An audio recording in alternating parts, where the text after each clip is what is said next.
Tesla Europe vient de sortir une vidéo sur X indiquant un événement le 30 avril, c'est-à-dire demain concernant le Cybertruck. Cet événement, appelé Cyber Odyssey, doit se dérouler dans 20 villes d'Europe. Que cache cet événement alors que l'on sait que le Cybertruck n'est pas homologué en Europe? Pourquoi Tesla investirait autant dans un événement si ce n'est pas pour annoncer une bonne nouvelle? Mon avis avec le décryptage après le jingle.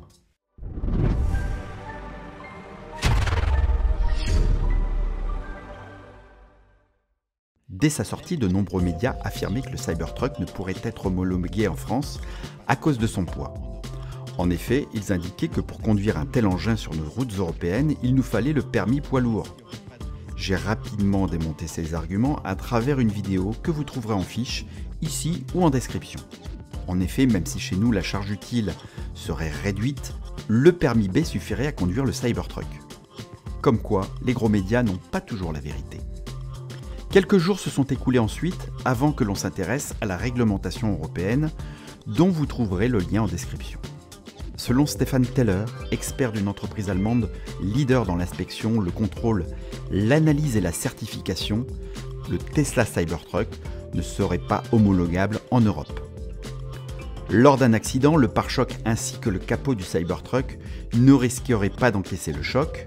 Or, pour assurer la sécurité des passagers, il est préférable que la face avant se plie d'une certaine manière afin d'absorber l'énergie. Sans parler de la sécurité passive des piétons et des autres usagers de la route. Par ailleurs, vous avez peut-être entendu parler de rayons de courbure de la carrosserie de 2,5 ou 3,2 mm sans comprendre exactement ce que cela signifie. Selon Lars Moravy, le vice-président de Tesla et directeur de l'ingénierie de la société, créer un tel arrondi sur le Cybertruck est impossible car l'acier de Tesla ne fait que 1,4 mm d'épaisseur. Nous l'avons tous cru sur parole et on a alors conclu que le Cybertruck ne poserait jamais ses roues sur le vieux continent.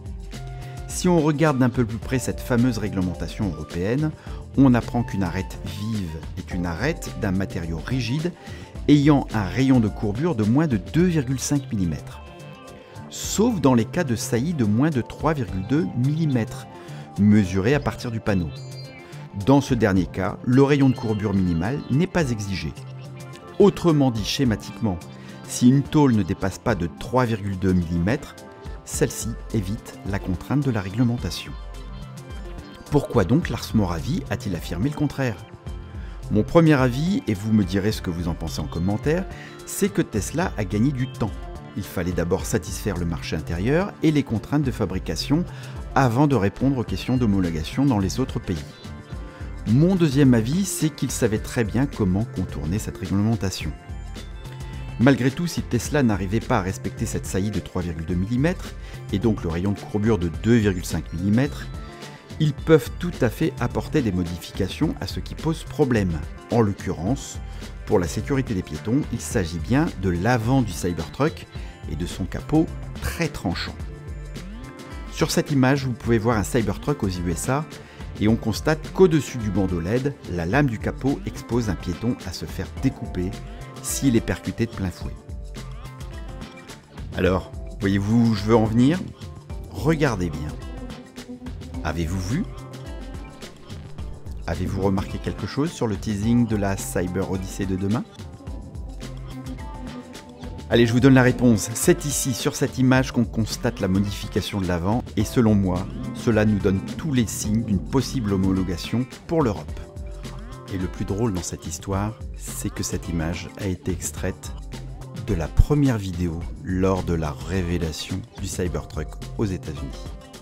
Une vidéo tournée en Islande avec un véhicule déjà prévu pour l'Europe. En tout cas, on voit que Tesla tente de s'adapter au marché étranger. Nous en saurons plus demain. En attendant, abonnez-vous à la chaîne si vous aimez mon contenu et mettez les pouces si vous avez aimé cette vidéo.